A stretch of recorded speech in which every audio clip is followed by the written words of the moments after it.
Part of what the Prime Minister's agenda will be when he visits New York. We're also learning that he's going to be meeting about 24 thought leaders from various walks of life today in New York. It's a mix of people, and we're going to walk you through some of the names that we know are on that list. Elon Musk, of course, now the head of CEO and the head of Tesla in the past, continues to be the head of Tesla. There's Neil deGrasse Tyson, the scientist. There's Paul Romer, Nicholas Nassim Taleb, the author, Ray Dalio, who of course is the CEO of Bridgewater.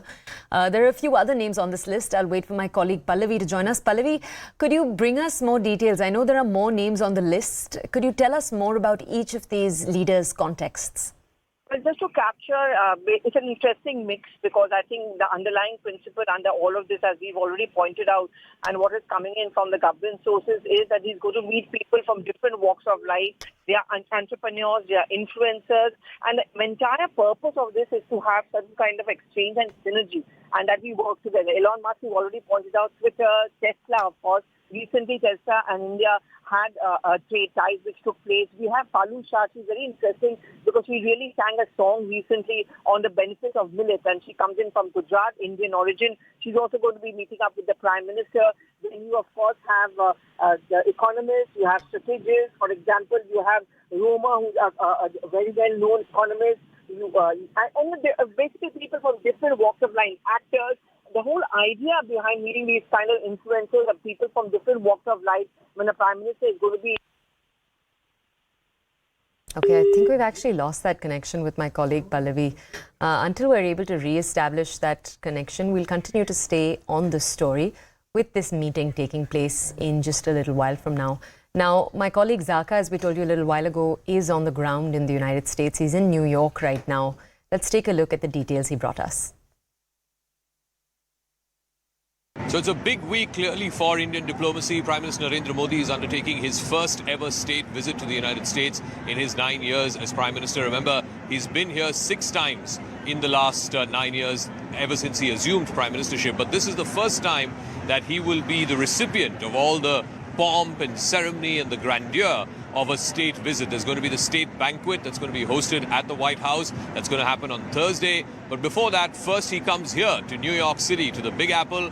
He will be leading the Yoga Day celebrations at the UN headquarters, which is on the Upper East Side, the iconic UN headquarters building at 6 a.m. New York time. Prime Minister Modi, along with diplomats, including the UNGA President, the United Nations Security Council Secretary General, all of them will be part of the Yoga Day celebrations. That's going to happen on Wednesday, 6 a.m. local time here in New York City.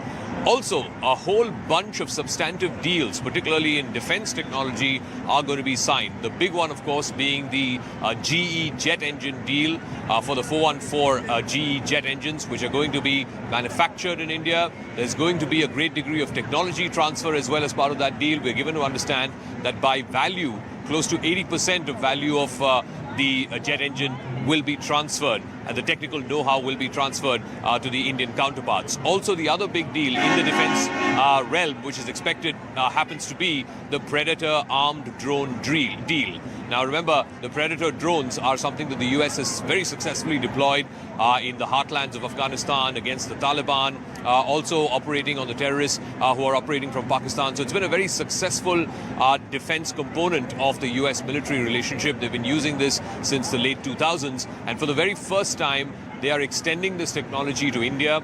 We are given to understand that all 3 services, the Army, Navy and the Air Force, had expressed interest in buying some numbers of the Predator armed drones. We don't know the exact number or the value of this deal. That will likely be revealed through the course of this week. But I think it's going to be substantive that for the first time, an unmanned aerial vehicle deal of this nature is being signed between the United States and India. And of course, the commercial partnership will also be extended. There are a whole bunch of CEOs that the Prime Minister will be meeting, both here in New York as well as, of course, in Washington, D.C. He will also be taking part in a US IPF event as well. So it's going to be a packed itinerary for the Prime Minister over the next 3 days, both here in New York as well as in Washington, D.C. So it's a big week for Indian diplomacy. Prime Minister Modi is going to be here in New York as well as in Washington, D.C. For the first time in 9 years under his prime ministership. He's going to be invited for a state visit. two critical issues, geopolitical issues, that are going to dominate the conversation.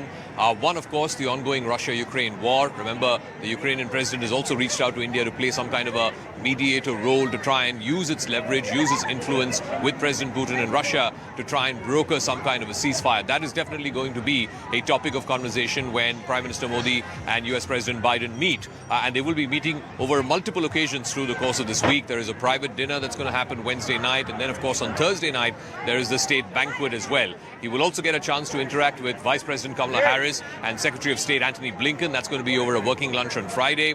But the Russia-Ukraine war is a very, very big backdrop for this conversation. And also remember, India is hosting the big G20 summit in early September. So it's going to be something that is absolutely critical because the joint communique solely depends, or to a great extent depends, on all 20 countries being able to agree on the language and the texting of the joint communique. Remember, last year in Bali, in Indonesia, when that country hosted the G20, the negotiations went on for a number of hours, and finally at the nth hour, they were able to negotiate a draft that was acceptable to all countries, including, of course, to Russia and to China. Whereas this year, in the previous meetings that we have seen, whether it was the foreign ministers meeting that happened in Delhi back in March, or whether it was the finance ministers meeting that happened in Bangalore, the G20 leaders were not able to arrive at a consensus on the draft language, particularly vis-a-vis the Russia-Ukraine war. In fact, the External Affairs Minister said on 99% of the issues we had agreement, we had consensus.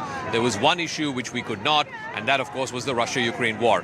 The other big issue of discussion will be, of course, China. India has its own internal problems with China vis-a-vis what happened from April 2020 with Galwan and the change of the status quo, as it were. And of course, that is something that India is dealing with. It's pushing back against Chinese aggression at the line of actual control, but also in the wider Indian Ocean region. India is, of course, an active member of the Quad.